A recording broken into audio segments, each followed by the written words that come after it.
from one difficult review to another. Right, let's do this. Right, okay, so welcome to another listen along. It's the second one we've ever done, I think. Are we actually going to do this as a listen along and not discuss it at all? Mostly. No. Yes. Yes and no. Yes and no. It's quite funny. It's not going to be like coffee time where we just sat there. Mostly. Okay, it's fine. I don't know yet. I haven't decided yet. We'll see what we do. Well, maybe we should have a discussion as why it's so hard for us to do a review. Yes, because the point of a review interesting. Is to be critical and say what's wrong with it. Basically, that's what you have to do, isn't it? You know, saying it's good. You know, but obviously this is an album by a Patreon requester. So they've requested this album, but it's their album, which is a different thing to reviewing an album by someone famous. And it's an independent band, and what we're doing is plugging their band. Which we have no issue with. Yeah, which is great. If you want to pay us to plug your band, we'll do it. Hell yeah. So obviously what we're not going to do is sit here and say, well, it's all right, it's good music, but you can't, not as good as Dark Side of the Moon. Yeah, you can't apply those sort of standards to it, can you? It just feels wrong. Yeah. And we have run into this issue before. We've got a friend who's made some albums, and we just don't review. Keep sending us the tracks to listen, wanting feedback, and it's impossible to sort of give you feedback because you can only say the bit you like. You can't say it's not. Well, it's sort of like, it's not. You're not even like. Well, for a lot of his stuff, we're not even the intended audience. Exactly. It's there's kind of two audiences he's directed at, and neither of them are us. Is the problem? One of them should be us. One of them, if they were going to have any success, they would get us to listen to it. Yes, but it's not that. Yeah. So we've run into this issue before. You know, what do you not pull any punches and say, this is no Dark Side of the Moon? Do you offer constructive criticism, which, to be honest with you, is a little bit hypocritical? Well, we haven't made an album, have we? We haven't made an album. You know, there's sort of what I would say needs to be done. You know, to make an album. If we were to apply that principle to our channel, we'd probably be quite badly lacking. Yes. You know. Yeah. We don't know the situation in which the album was recorded in its intention. Is it intended to be, an album for general consumption? Is it a vanity album? You know, just something someone wants to be in a band, or is it just some guys messing about, seeing where it go? Which is probably we're at on this channel. Exactly. Yeah, we're just messing around. Yeah. Yeah. So it's sort of like because you don't know the intention. You haven't got the standards by which to judge it by. Yes. And all we can end up saying is, yes, right. and this is, we're not saying this because we think it's bad. It's not bad at all. We just have nothing to say. So if we were doing the full review, it would be nothing to say. Yeah. Basically, one of those. Well, it's very maybe needs a little bit better production, but and yet is that the point of it? It's kind of lo-fi. Yeah. Maybe that's sort of. Maybe we could have a bit of a discussion about how it's affecting music, that there's a lot of people out there making their own music now. Yes, and if you want good music, that's what you're going to find, basically, pretty much. But there are issues, yeah. So someone gets together, they produce their own music, they record it all together, and then they send it off to some producer to produce, or they produce it themselves. If you send it off to a producer to produce, you pay him some money to do it. Yeah. Well, is it really? Is he really going to do that music justice? No, unless he's which is different to a producer being with the band, making the album. That's a different thing, isn't it? You watch. I mean, sometimes I'll get suggested in my feed on YouTube, sort of like Bob Rock, Metallica. So, and you see some of stuff that's happened behind the scenes. So, like, I think one of them's Kirk Hammett's solo on Unforgiven, maybe, and he's pretty ruthless. He doesn't pull any punches, which is. Not Kid Rock slagging off Unforgiven. It's not Kid Rock. Who did the Black Album? Mr. Rock. Yeah, Bob Rock, isn't it? Bob Rock, yeah. It is. It Yeah. is, yeah. Is that right? Yeah. That's Not Kid Rock. Not Kid Bob Rock. Rock. Yeah, Bob Rock. Is it Bob Rock? Yeah. Yeah. Okay. Yeah. He's basically a poodle rock producer. Yeah, and he was, he didn't pull any punches. And Lars said, "Well, that's not his style." He goes, "I don't care. He's got to put the time in. Like, he's not putting the time in. He's not getting it right." And he made him do it over and over and over again until it was, you could actually see, oh, fuck me, yeah, that's the right solo for that song. It is. There is. That's what you don't get with self-produced albums. Oh yeah. You need the second voice. Yeah. It's impossible. You record something. Okay, we'll do it 3 times. Which one's the best one? And probably one of them is obviously better. You have no idea. You won't be able to tell. No. But yeah, that is the problem. Solo in Unforgiven though is there's something stressful. I think you can hear the stressfulness in his playing. He's not enjoying playing it. I think that's what it is. From what you've said, that explains Afterwards, he says that's the solo I've been trying to play for 1.5 years or something like that. Well, he would say that. Anyway. That's what he's been aiming for. Like. Yeah, I'm sure Bob Rock told him that's the right one. Oh yes, definitely. Stop. Stop now. It's like Bruce Dickinson doing Number of the Beast. I left alone. My mind was blank. And Martin Birch just made him do it over and over and over again, and nobody knows why. Not really. It always sounds the same. And apparently the same with Heaven and Hell, with Dio. It was the same thing. Sing me a song, you're a singer. And you do think about it, when he sings it live, that line is never quite, although often better live, that line on the album, that's the thing. This is called, or the band is called 10 Easy Payments, and the album is called Of 9.99. That does suggest to me that's a joke. Yeah, it's quite clever. And the band was named with the name of the album in mind. Which means it sounds like it's a collection of songs among some people who've made these songs over a couple of years.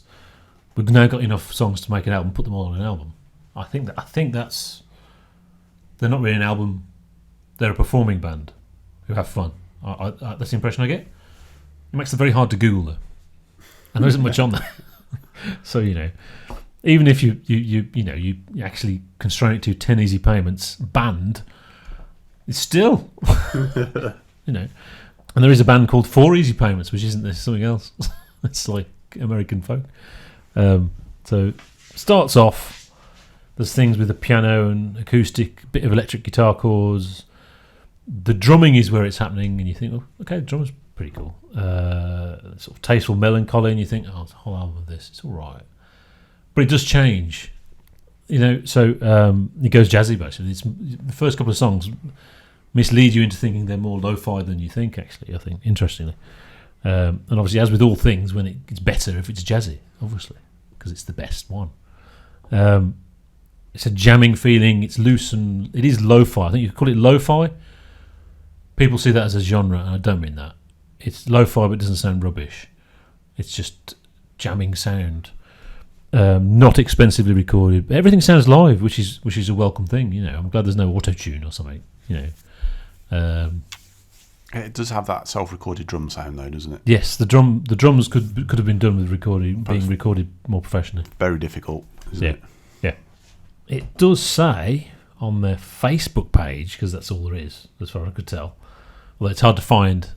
Do you like music? Do you like cultural satire? Do you stay awake at night thinking about how little you've accomplished in your life? We're here to help. Don't know. Is it? Don't know. And it reads out the band names. Jared Lewin's vocals and hair. Andrew Tran, bass and diversity. Carl Richardson, guitar and bubbles. Mitchell Lawson, drums and fairy dust. I thought it was great. They've got that's what they're providing. So there's a bit of humour in there. That's great. I didn't hear any humour in the music, but I wasn't listening to the lyrics. Not really. I don't. We know that. We know we don't. Presumably, there's some social satire in there. Yes, which we missed. Sorry. So if you want social satire, then apparently that's the thing. It's either that or Chumbawamba. Chumbawamba. Is it better than Chumbawamba? Yes. I don't know. I get knocked down, and then I get up again. Yeah. You're never going to keep me down. See that rebellious. Those lyrics are. Don't know why I unplugged that. That was terrible. It's okay. It's fine. Okay. So we're going to listen to it then. So yeah, here we go. Listen along. So, are we ready? Ready? Okay. Press play. In a minute. Play.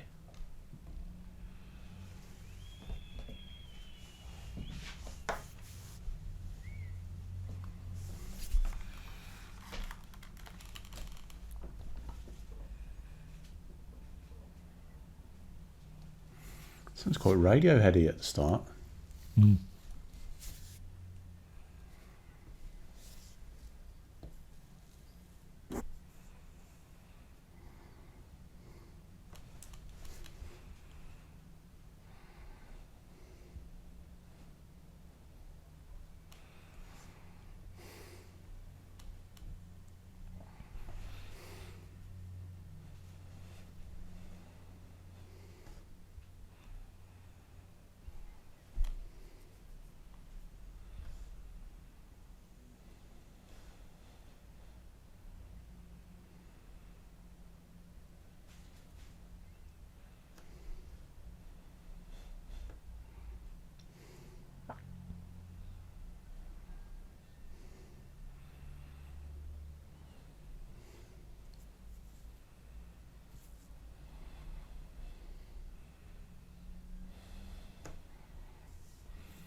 Okay, how is that the first couple of songs?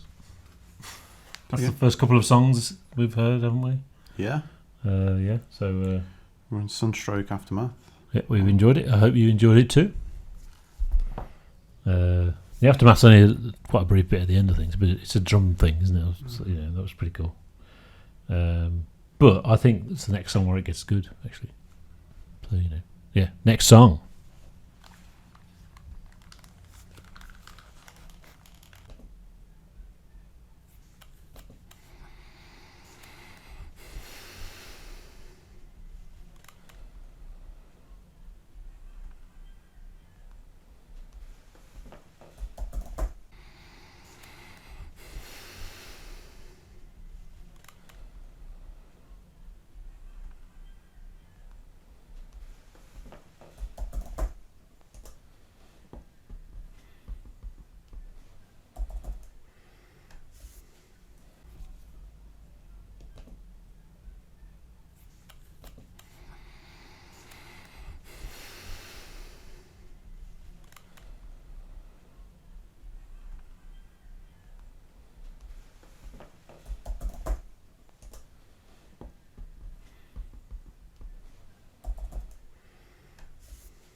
Is that enough? Yeah.